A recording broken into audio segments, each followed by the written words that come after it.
स्वामी विवेकानंद हमारे भारत की संस्कृति और सभ्यता के आदर्श प्रतीक माने जाते हैं। इनका जन्म 12 जनवरी 1863 ईस्वी को हुआ था। घर का नाम इनका नरेंद्र था। उनके पिता पाश्चात्य सभ्यता में विश्वास रखते थे। स्वामी विवेकानंद जी की बुद्धि बचपन से बड़ी ही तीव्र थी और परमात्मा को पाने की लालसा भी बड़ी तीव्र थी। इसलिए वे पहले ब्रह्म समाज में गए, लेकिन वहां उनके चित्त को संतुष्टि नहीं मिली। दुर्भाग्यवश उनके पिता की मृत्यु हो गई थी। घर का सारा भार उन्हीं पर पड़ गया। स्वयं भूखे रहकर परिवार को भोजन कराते और स्वयं रात भर बारिश में भीग कर अतिथियों का सत्कार करते। अंततः उनका विवाह भी नहीं हुआ था। एक दिन रामकृष्ण परमहंस की प्रशंसा को सुनकर पहले तो उनसे तर्क करने की विचार से उनके पास गए, किंतु रामकृष्ण परमहंस ने उन्हें देखते ही पहचान लिया कि ये तो वही शिष्य है जिनका उन्हें बेसब्री से इंतजार था। स्वामी विवेकानंद जी अपना जीवन गुरु के चरणों में अर्पण कर चुके थे। स्वामी विवेकानंद जी की गुरु को कैंसर हो गया था। उन्होंने अपने गुरु की सेवा बड़ी ही श्रद्धा और निष्ठापूर्वक की। एक दिन एक शिष्य ने उनके गुरु की घृणा की।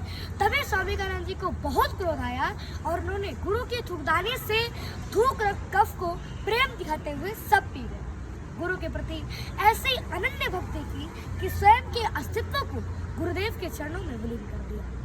25 वर्ष की अवस्था में उन्होंने गेरुआ रंग अर्थात भगवा रंग धारण किया और पैदल ही पूरे भारतवर्ष की यात्रा की। स्वामी विवेकानंद जी प्रतिनिधि में अमेरिका पहुंचे, शिकागो में।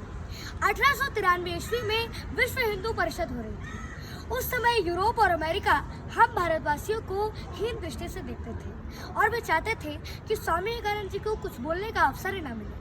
लेकिन एक अमेरिकन प्रोफेसर की सहायता से उन्हें कुछ बोलने का मौका मिला। उनका विचार और विमर्श को सुनकर सभी विद्वान चकित हो गए। फिर तो अमेरिका में उनका भव्य स्वागत हुआ। 3 वर्ष तक वे अमेरिका में ही रहे। वहाँ के लोगों को भारतीय तत्वज्ञान की अद्भुत ज्योति प्रदान करते हैं। हमारे स्वामी विवेकानंद जी की जीवनी कुछ इस तरह है। लोहे के पेड़ हरे होंगे, तू गान प्रेम का गाता चल, नम होगी यह मिट्टी जरूर, आंसू के तन बरसाता चल। सिसकियों और चटकारों से जितना भी हो आकाश भरा, कंकालों के हो ढेर, खप्परों से चाहे वो पटी धरा। आशाओं के स्वर का भार पवन को लेकिन लेना ही होगा। जीवित सपनों के लिए मार्ग मुर्दों को देना ही होगा। रंगों के सातों घट उड़ेल, या अंधियारी रंग जाएगी। उषा को सत्य बनाने को जातक नौकर छितराता चल। तलवार मारती उन्हें बांसुरी उन्हें नया जीवन देती। जीवनी शक्ति की अभिमानी यह भी कमाल दिखलाता चल।